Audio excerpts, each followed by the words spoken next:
All right, and we are live. All So, right. Joshua, you said you just got done working out? Yeah, man. I had all sorts of good juju working this morning. So before I knew it, I looked up and, oh my God, I haven't got my workout in. So can't not do that. What did you do for a workout this morning? I've just been using my tread climber. I've got this Bowflex tread climber that beats my ass. It's probably, I mean, to anybody that actually that actually works out probably is unimpressed by that. But such is life. You know what I mean? Yeah. Uh, Running. Almost all of my exercise is from running. And just it works great for me. yeah. I mean, like if I can maintain 4 miles an hour on the highest level of resistance, it's like it's a combination stair step, treadmill, and resistance, like an elliptical. It's like all three of those combined together into one, and it kicks my ass. So like I'm in a full on sweat. Burn anywhere from 500 to 800, 900 calories for my workout, and energized. So anyway, I'm nice and glowy now, huh? Nice. Very cool. Yeah, I was going to try to squeeze a run in this morning, but I think I'm actually going to do that after we finish up here. Cool. So we want to talk a little bit today about responsiveness, and there are all sorts of different ways that you can increase the responsiveness of an existing list, or that you can set up your opt-in process, or your lead acquisition process, or the process by which people get on your list. There are all sorts of ways that you can improve what you're doing in order to make that a better experience for your people, for them to trust you, like you, want to hear from you more, look forward to receiving your communications. And when we say list, we're generally referring to an email list, but this isn't exclusively about email lists anymore.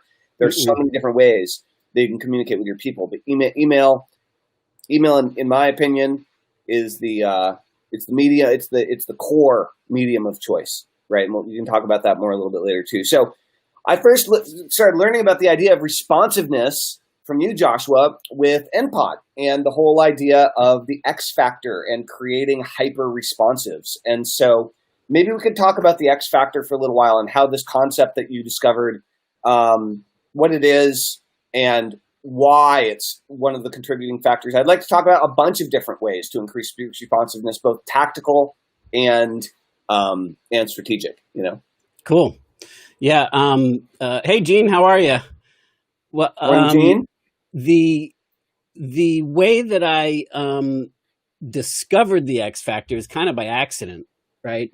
I got started in internet marketing after being really solidly grounded in offline direct response marketing, direct mail, two-step ads, those types of things. And I kind of resisted getting involved in the internet because I didn't understand it. It didn't make sense to me. I couldn't, like, what's this www stuff? And I mean, like, so you just type it in your computer, and what do you do there? And, it didn't compute in my brain until somebody showed me, this was in 1996, 97, in that time frame, that showed me the concept of bulk email, as it was called back then.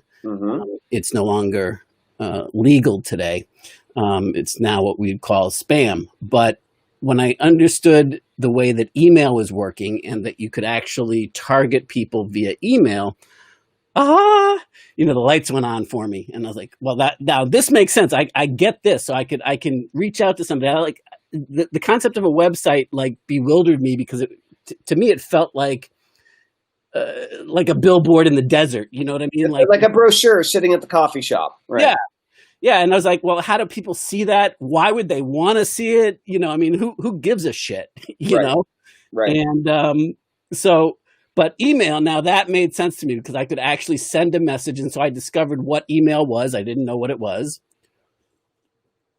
I discovered that it was a lot like direct mail, only instantaneous, and like that. And so I then got real interested in learning about marketing online and transferring, because back then in 96, 97, it was pretty much commonly understood or respected that you couldn't sell anything online. Right. Like people didn't trust putting their credit cards in. They didn't trust the technology wasn't there. The Right. secured encryption, all of that didn't exist back then, right?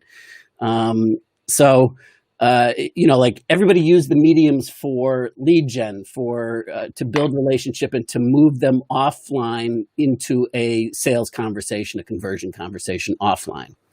At least primarily. And so I started to research and find out some people that were actually making money, actually selling online in as early as 96, 97.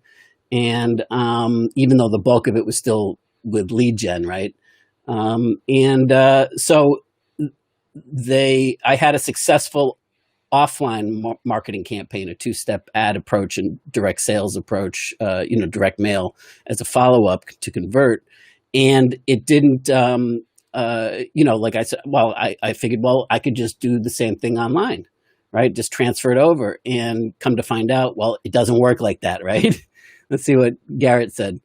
Yeah, I can't imagine what it was like to email 20 years ago, man. It was a whole other category, for sure. You know what I mean? Like it was another world, and yet kind of the same. I mean, like the principles that I had to learn back then, that was so hard to get people to trust you and to actually listen to you, because it was such a new technology, and the only people online were, early adopters and those people that were daring enough to do it. I mean, like this was the age, you got to remember, this was the age of computer bulletin boards and CompuServe and all like that, right? And so a lot of the things that I kind of like stumbled onto work even better today, because they're the foundational principles that can cut through the noise of all the caca, gumming up the attention spans and focuses of everybody today. So anyway, where I discovered the process is that I had written a book, and that I couldn't just transfer the same sales model into an online environment and have it perform the same way. So I researched out somebody that had figured it out before me, and got them to coach me, mentor me, and in talking with them, all the they shared the wisdom of how they were doing it and what they would recommend that I did. And so I created these, newsletters and these free tips, which actually came later. But the process was, they said, don't ever, you've got to have an opt-in newsletter list. You must do that. You have to build your email list. That's the most important thing.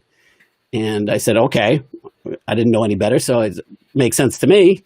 But I didn't have anything to tell them right then and there, because I had one particular book manual that I was selling, and I didn't have anything else. It was one product. It was one program for what was it? I think it was $47 back then, and the way that it was recommended to me to build out my site was to take different tips and content from my book and give parts of it away for free, and direct them all to the special report sales letter, and then from there enroll them in purchasing the program.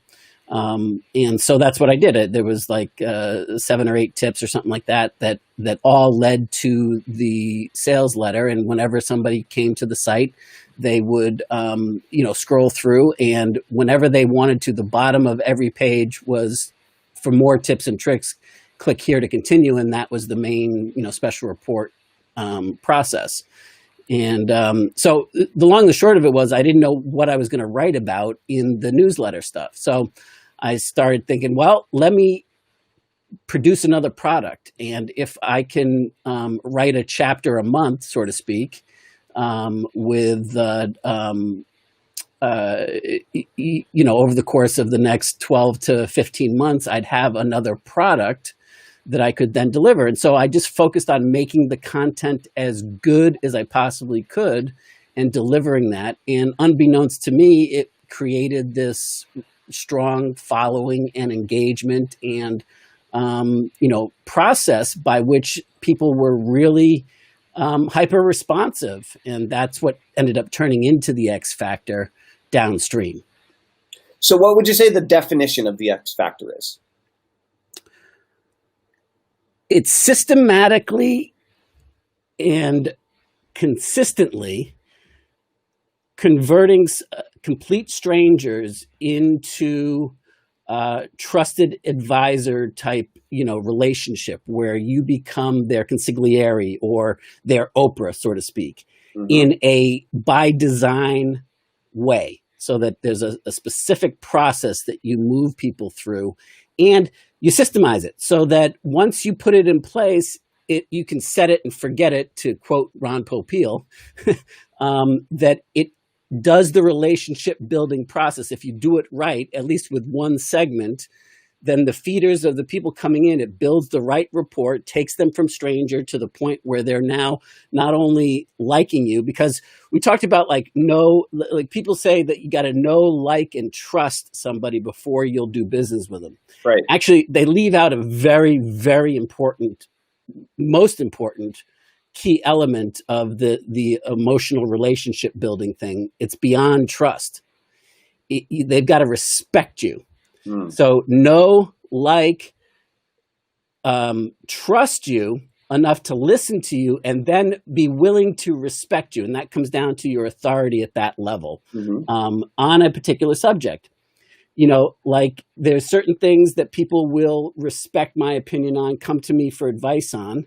And there's certain things that they won't come to me for advice on, because they have a higher degree of skill or an authority in that area, and I don't. So I might go to them on that, right? And so I might follow their recommendations.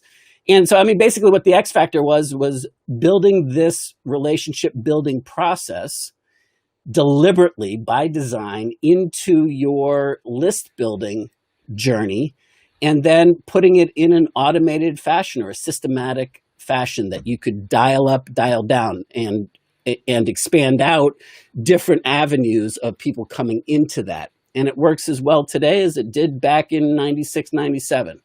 Like I said, even better in some respects. So that's great. Very interesting. We got some cool people. So this is a super powerful piece, Joshua, that you're sharing. And when I originally learned it was when I was first getting started, and I was able to actually apply it to my very first autoresponder sequence. And it changed everything, because that's what we did with List Crusade, which is interesting. Garrett White, I don't know if you know Garrett or not. The name's familiar. Garrett's name's familiar. Super, super big. He says, Tellman, you were the first email master I was ever pointed to like 12 years ago, and then you disappeared, and now you're back. I did. I disappeared into hypnosis land for about a decade. All I've been doing is creating and selling my hypnosis programs in the more woo-woo personal development market. And I got really bored doing that, frankly. I'm a great hypnotist, but I got very bored with that, just the business got boring. And during that process, kind of I discovered this whole fictional marketing thing, and which maybe we'll talk about that in a minute. That now we're doing on a much higher level with fictional marketing and email marketing mascots. So I don't know that you and I have ever directly connected, but I would totally love to get on the phone and have a chat at some point, Garrett, if you're up for it. Thanks for being here. Really appreciate it, and thanks for chiming in, Garrett. You have a very unique, as a matter of fact, you have a very, very unique voice in the marketplace, and you've set a lot of standards, I think, in particular in your market with your tone, your voice, your style, and obviously not everybody likes it. You seem like you're a pretty, polarizing dude. And I'm just curious about what's a takeaway or a tip or a philosophy that you found in your years as a direct response marketer that's helped you build such a deep and, as far as I can tell, a pretty respected bond with a large, large group of people that you've helped with several different issues over the last, however many years. And so, you're such a loud personality in the marketplace, and obviously have or seem to have a significant size following, as far as I can tell. So, what are your thoughts on this? What helps to build connection? What helps to build responsiveness? Right? Yeah, what's worked, what hasn't worked. It's cool. It's very interesting. As a matter of fact, I mean, I'm in. We'll talk about doing some interviews later, but that'll be super cool. Okay. So with the X Factor, one of the coolest parts that I think most people miss is that, first of all, most people don't build an autoresponder sequence at all, right? And again, if you're not going to be focused just on email, then you just have to apply the sequencing piece to whatever medium you're working with. But like in email specifically, right? Once they get on your list, people are like, oh, I'm going to send an autoresponder sequence in order to get people to, on my webinar, and then they're going to hear from me whenever I send out an email. And there are more aggressive email marketers that send out daily, and there are less aggressive marketers that send out less frequently, and then there are sporadic email marketers that send out when they want to. And the power of building an automated sequence that really brings people through that process is that everybody meets you the same way or pretty similar, right? And you can have 10 or 20 or 30 touch points, over whatever period of time you decide, or more, right? And having that automated piece is just so, if you do it right, and if you set it up in the right way, and you really think through the psychological process that people are going through, it completely changes the game. It completely changes the game. God, I love what Garrett's saying here. He's we are two birds of a feather, Garrett. I love the first two points that you're making there. That's right. Garrett says, take a stand, and that means being willing to polarize. And the next one is give a shit about your tribe and empower and defend them. For sure.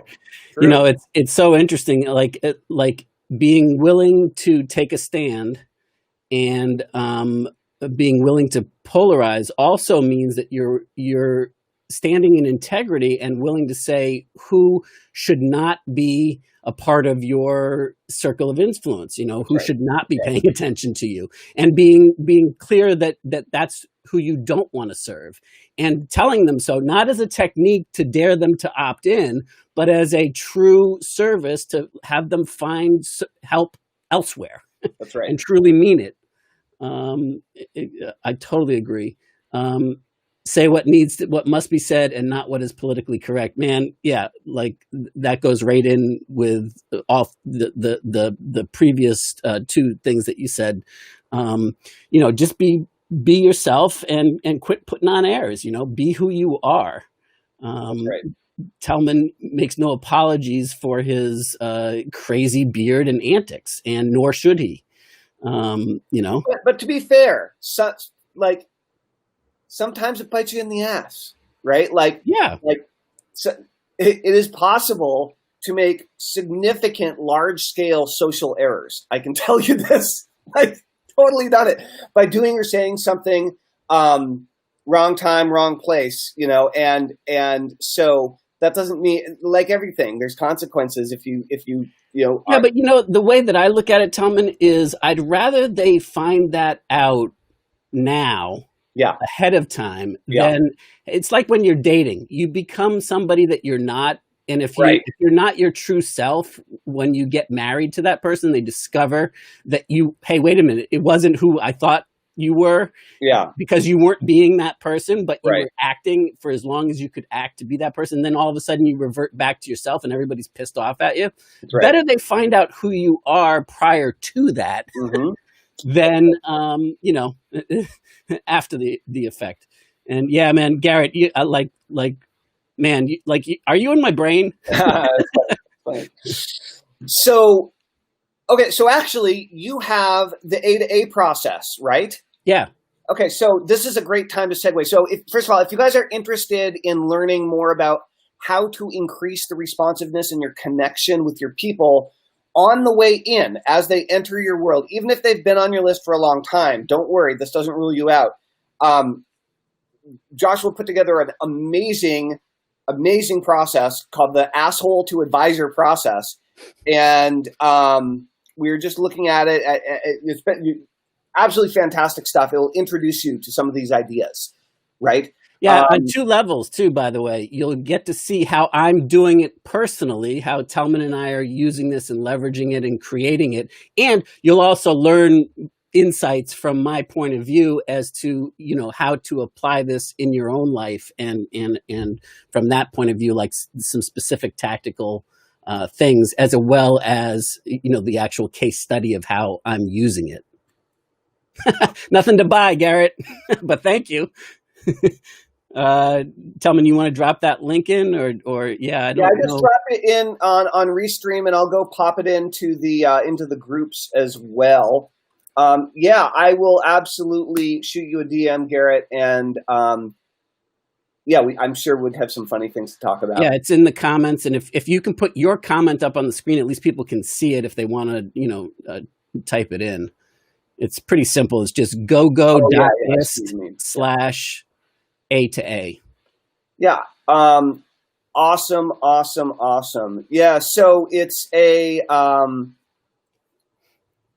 just going to go and drop it in the various videos. Here you go. And yeah, Garrett, it was great seeing you, and I look forward to catching up. Thanks for stopping in and spending some time. It's good connecting. Awesome. And then actually.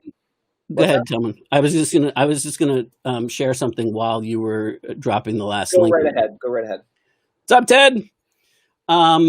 So the thing that I discovered back in the day is that this bond, happens by default if you don't design it in there, right? So like you create hyper responsives. These are the people that Dan Kennedy, I love his description of this, even though it was so visceral. He would say, those are the people that drink your Kool-Aid. Those are your hyper responsives. And if you don't do anything at all, it naturally falls between 4 and 5%, meaning that every 100 customers that buy from you, 4 or 5 of them become your zealots automatically. Yep. They love what you do. They can't get enough of it.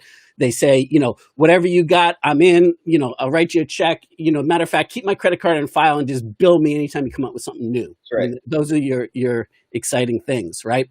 Now, on the other side of the equation, what I didn't know, and this is what I kind of stumbled onto accidentally, and that's what I built the X Factor around, is that there are ways. The X Factor is one of them. The case study that I just shared is another one of how you can increase from the natural default standing that just happens by accident and design it into your process such that it doesn't fall at 4% or 5%, but you increase it to 25, 30%. Right.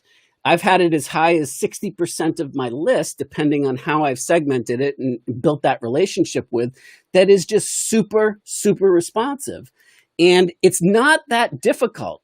It just, you got to think back to what, you learned in preschool about making friends. And oh, crap. That's the problem that I've been having. I never learned that part, Joshua. Jesus. Yeah, neither did I. That's why I had to analyze all this and figure it out and go through.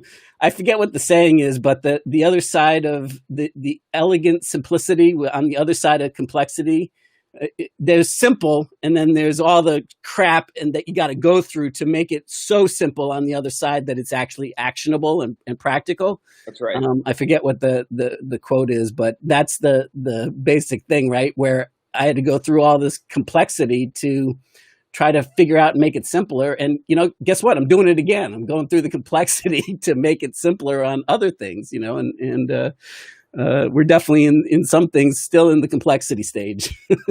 Right. So X Factor, that's one of the ways, right? One of the ways that you can increase the responsiveness of your list, but it's definitely not the only one. If you guys have questions about this, please ask them. We'd love to hear about what niche, market, or industry you're in. So whatever niche, market, or industry you're in, if you could share that so we have a little bit of an idea of who's listening in right now and what your specific needs and Yeah, and if you're like Garrett and have some experiences and some thoughts and some points of view, even if they're completely opposite ours, go ahead and share them. We'd love to. Please chime in. Yeah, Absolutely, absolutely. And Ted, hello. By the way, good to see you. Marilyn, hello. If you're still with us, I think. Ted, what's your mastermind? Is there a particular theme or topic that you have in your virtual mastermind group? Just who are you asking? Ted. Oh. Because he IM'd me yesterday and asked if I wanted to be a guest on his mastermind, and absolutely, I'd be honored to. And he thinks that his mastermind group would really love the NPOD stuff that we were talking about yesterday. Cool. And this A to A case study stuff, I think, would be even more profound for them. Anyway, I was just curious what if there was a particular business theme or approach that his mastermind took. Yeah. Awesome. Got it. Very cool. So, responsiveness. How else can you increase the responsiveness of your list? Well, I'm going to give you one way that you can immediately take to the bank. And this is not hard. You can do it today. As a matter of fact, you can do it in the next 20 minutes. So I've done a bunch of different techniques like this, but the best one that I've seen so far is Dean Jackson's 9-word email technique that he teaches. Yeah. At the end of the day, one of the ways that you can increase the responsiveness of your list is by asking them more questions. The way you get people to talk to you and interact with you is by listening. And asking your email list questions and having them respond to you via email. It's not nearly as convenient as doing an online survey, and often it's not as immediately profitable as doing an online survey that has a sales process built into it, right? Like Kern's old survey siphon model, or any of Ryan Levesque's Ask Method stuff, right, or any of the bucket surveys that are those are all great for lots of reasons. But what we're talking about here is increasing the responsiveness of your list. And so when you ask your list specific questions, here's one thing. Here's a tip.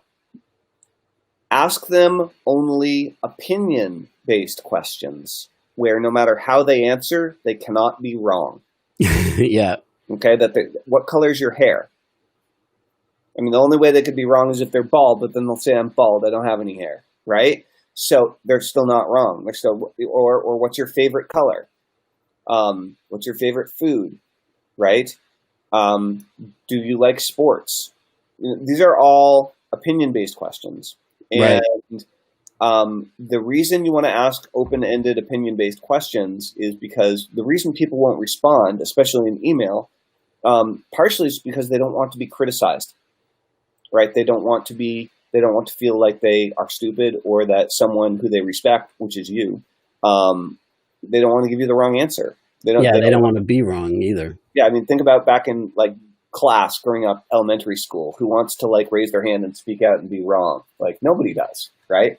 And so you can ask these. I mean, I don't just want to reteach Deaton's technique, but I would encourage you guys to look. No, but up. You know what I love about Dean's technique, and you asked me yesterday what was like the biggest aha moment that you've had in business and marketing recently, and I talked about Kurt Malley, and I think it was maybe 2 or 3 years ago, I had a similar like holy shit experience with Dean Jackson's insights. Yeah, and it has to do with this 9-word email.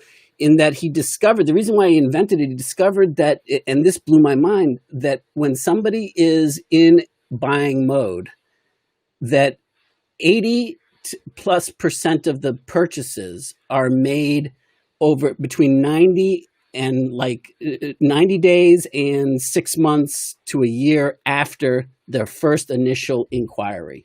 And that blew my mind, because that means that everybody, even if they have a long, what they consider to be a long tail, which would be like 30 days, that's what they would consider to be a long follow-up process.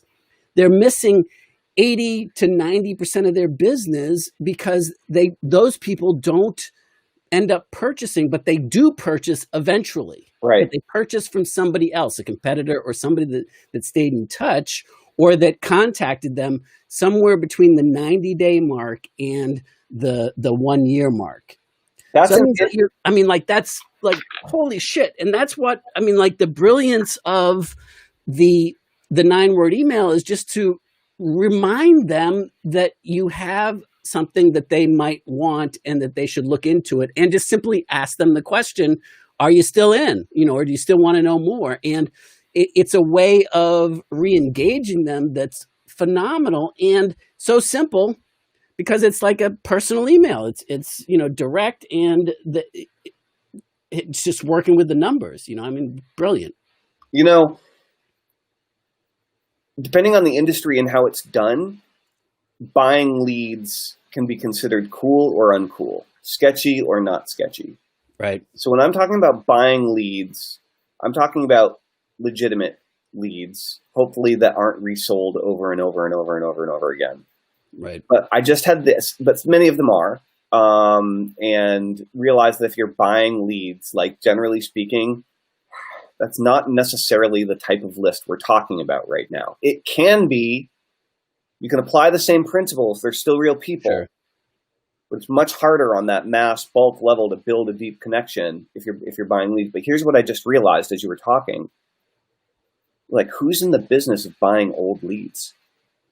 We used to do it all the time. Old leads, intentionally aged leads. No, we used to do it all the time. We used to buy them and sell them intentionally. Aged ones? Yeah. Yeah. It's interesting. It's like cheese. Or fine wine. That's right. Let those leads age. It's a very different way of thinking about it, right?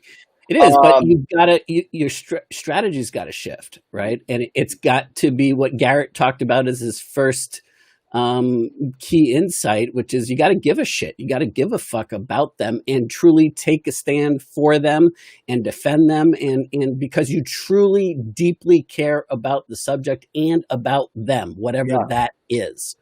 And if you'll do that, if you'll come from that frame of reference, then you can, create, it's not a question of if they're going to buy, but when. And when is up to them. Don't have it be on your terms. If you're truly serving them, continue to serve them and let them know that you're ready to do business with them when they're ready to do business with you, wherever that might fall. Yeah. Offer so that, because you never know until you ask, you never know whether the timing has shifted where they're now in or not. Very cool. So here's what happens, guys. You send an email out. People open it. Now you want these to be short, okay? In Dean's 9-word email, you just go. Often you just put the first name in the subject line, and you're just like, "Do you still want help with blank?" Question mark, and then you don't even sign it. Just send it. One sentence. Perhaps a lot of people screw this up and they put it in with no capitalization. Okay, and you just make it look like a quick personal email. And what happens is, first of all, humans read it and humans engage. So the first thing that you're doing is you're going to get a crap load more of your people to open your email, to read it, and to respond than you probably ever have. Okay. Now you could ask them what color are their eyes. But why? Right now, maybe you're just weird and whatever, and that's fine. I might do it and get away with it. But you're probably going to need to bring it back around to something, right? And so having it be topical, niche oriented, or at least the demographic of your tribe oriented, and a problem or challenge that they're probably facing and or have exhibited they're facing right now, or so engage with them around something that they want, right? Problem that they want to solve, an outcome they want to get, and ask them questions. Now, the first thing that happens is that they respond, and now you've engaged on an organic human level. Okay, that's real. The second thing that's real is the Gmail algorithm. Okay, So the more people that respond to you, the more it tells Gmail that that email and your emails and emails from your email address and your sender are legit, because people are responding to your emails and they're not clicking on the spam button. That's Gmail's green light for you to help to inbox you more. Okay. Does that halo effect carry over to other service providers other than Gmail, or is it just that because Gmail's the they big... all have their own algorithm and they all work differently? I'm mentioning Gmail because it's the single biggest one, and Gmail rules them all. Gmail's the mammoth, the monster. Yeah, so it helps get you inboxed for everyone, period. Gmail happens to be the big player, right? But then you and or your client customer support team now has the opportunity to reply to those emails. And when you reply to those emails, that also tells all the email providers that you're also legitimate and responding to the emails that your people are sending you. Yeah. So this is also something you can start doing. This is another tip. 2 more tips. Watch this. Number 1, respond to every email you receive. Okay? Now, this is easier than it used to be. And the reason it's easier than it used to be is because deliverability is harder and more complicated. People are spending more time segmenting their lists, pruning their lists, only keeping real people on their list and not having lots of people. So lists overall are small, like healthy lists right now are smaller and more responsive versus the giant mammoth multi-100,000 or million plus lists that used to be all over the place back in the day.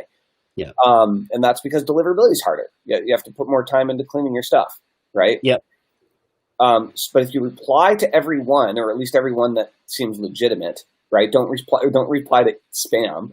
Or I don't know what would happen if you did, but anyway, that's up to you. You get more spam is what you'd get. Okay, I would recommend that you reply to the real emails and reply to every single one and try to help. In every single one, try to help. And so, even if it's a complaint, right? So again, so when you're writing a response email, just like when you're writing copy, every line, every sentence is meant to get people to read the next sentence, right? Well, with email, every email is meant to get the person to respond to that email. And so you want to keep that email volley going back and forth as long as possible. Okay, and I know that costs money and it costs time, and you're going to be like, why am I doing this? And you're doing this in order to consistently have a super responsive email list. That's why you're doing it, right? You can also double leverage that, because you can talk about that in a future, email that gets sent to your entire population, and you can edify the person that you were having this email conversation with and share even if you don't want to necessarily share the person's name and identity personally, but you can talk about so-and-so, or this person said this, and what ends up happening is that they want the rest of your list wants to be edified and wants to be recognized and put up on the pedestal like the person that you're talking about in there. So now they become more responsive too. Anyway, sorry, right. I didn't mean to break your flow there. Totally true. So so here's the other piece, right? You can do this in a broadcast form. So you can send out a question today, right? Broadcast, get a bunch of responses, reply to them, and during the process of the replying, you can drop links to your appropriate products and services that will solve their problems that they're asking for help with, right? Great, cool. You can, the way Dean teaches this in his big course is he teaches people how to then continue that conversation and sell high ticket, 3-day, $5,000 to $8,000 events all through email. After getting these initial responses, which is genius, and that email volley back and forth, and it totally works. We used to fill up our Wealth Method 3-day Wealth Hypnosis Weekend events, just with this process several times, and so you can do these things in broadcasts, but then you can take the emails that work and you can pop them into your autoresponder sequence. And I would encourage you to pop them in early. So you pop them into your autoresponder sequence, and now you have a steady stream of new questions and interaction and opinions and insights coming in all the time. And early on in that way, you're just consistently then proving back to Google and the other email providers that you're legit, right? Right. So that works really well. And just to give you one more totally awesome thing you can do that is the same thing, but a slightly different application. This crushes vacation autoresponders. So most email software, however you're handling your broadcast email and your inbox, most email software will allow you to activate a vacation autoresponder email. Gmail has this feature. What you do is you write an email that says, "Hey, thanks so much for writing. I got your email. We're totally swamped right now, and I'm going to get back to you personally tomorrow," right? While you're waiting, have you seen the awesome video I just made? Awesome. Great tip. Right? And then it links them to your best funnel. Or whatever it is you're focused on promoting. And what that will do is it acknowledges that they sent something and that you received it. It sets them up to expect a personal communication from you in the not too distant future. And it generates sales all at the same time while showing the email providers that you're legit and increasing your deliverability, all with one little vacation autoresponder email. Smart. So some of the more advanced email systems like ActiveCampaign, for example, you can set, or Drip, you can set it up so that whenever people reply to an email, they will then get this other email, or whenever people open an email, they will get this other email. And so you can set other triggers like that to just begin this process as well. Works really well. Yeah, that's awesome. That's a great tip. The other thing that is kind of an advanced tip that just came up for me that I'll share, but only Gene, don't pay attention to this because you're not there yet. But for those people that start to build a team and you're worried about like who's going to respond to this, or if you're going to be outsourcing for customer service or those types of things that take the first pass at some of these interactions with people. First thing, do Tellman's autoresponder vacation tip there. That's brilliant. But then there's also shared inboxes services where you can have multiple people on the same email account and you can make notes and see who's handling what. And it's kind of like a help desk, but for one specific email channel or communication channel, and it makes it easy to have a consistent voice and also make sure that the people get their responses, maybe there's a different department that needs to handle some sort of a response. And there's all sorts of services that does this. My preferred choice right now is HelpWise. I'm using that and loving it. But there's all sorts of different solutions out there, but it's very useful to have that one, central location so that, you don't have to give your admin people or your outsourced people your login information and then they're messing up with, and they don't know where you are on things. And, everybody's saying the same thing and responding to different things and there's no communication and it gets really screwed up. And worst of all, your prospective clients' experience gets screwed up. Right. Right. No, there are a lot of things to think about. But the good news is that as you start applying these things, you're really going to see a significant and immediate difference. For sure. I'm going to give you one more, and then we should probably call it, huh? I think so. Consider loading your list up into a different autoresponder service. Now, what I'm saying is I'm not saying dump your existing autoresponder unless that's something that you're already ready to do, right? What I'm saying is consider loading your list up into a different autoresponder service and sending out to it a couple of times and seeing what the differences are of the results that you get. And it is a mixed bag. You do need to ask around. You do need to talk to people, find out what's going to work for you, what's going to work for your industry, what's going to work for your list size, what's going to work for your budget. Yep. But often you can double your money simply by having your list in two places. Well, that's where Travis's campaign refinery comes into effect. That is super powerful because it's all managed from one location. So you can split test different senders with the same email broadcast. It's pretty badass. Totally badass. Totally badass. Awesome, guys. Well, I hope you enjoyed today's responsiveness talk. Let us know what you like. Let us know what you don't. Hit us up with any questions you have. And I'm going to go ahead and show this again. Actually, I'm just going to show this. And then if you guys, I'll go ahead and pop that link back into the various videos.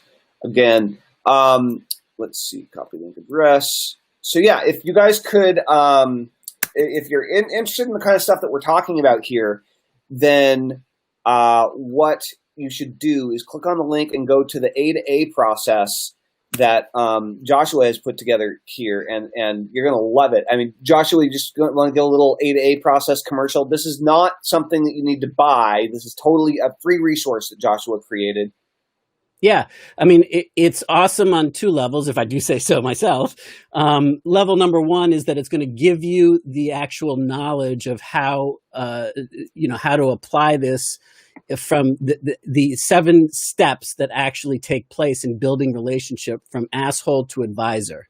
And it's the process of building that X factor in. So it's going to teach you about all of that. And at the same time that it's teaching you that and giving you the insights necessary to go out and put it into practical application for your own needs and uses, you'll get to see one way that I'm doing it personally, because the case study is in and of itself one of my processes of helping people go from A to A, from complete stranger of not knowing me and building that bond with them, strategically. And actually, it's one of the teaching models that we do. This isn't, because I'm giving it away for free, I don't want to undervalue it. Because we actually go in depth on this in our with our NPOD clients. And really everything that we're doing is an extension of this case study in terms of how to, mold it to your specific needs and purposes and how to apply it. But this is the foundation of it all. And really it is the X factor. It is this whole journey of how we're doing it. And it's a combination of web and emails. And you'll get to see one aspect of it. Awesome. All right, everybody. I think that's all we've got for today. Great seeing you. Great talking with you, Joshua. And likewise, man. Reminder, you and I need to talk about something we were talking about before we started live streaming today. I remember it. Great. Let's get, you want to get on the phone now? Sure. Cool. All right. We'll talk to you in a minute. Thanks, guys. See you guys. See you tomorrow.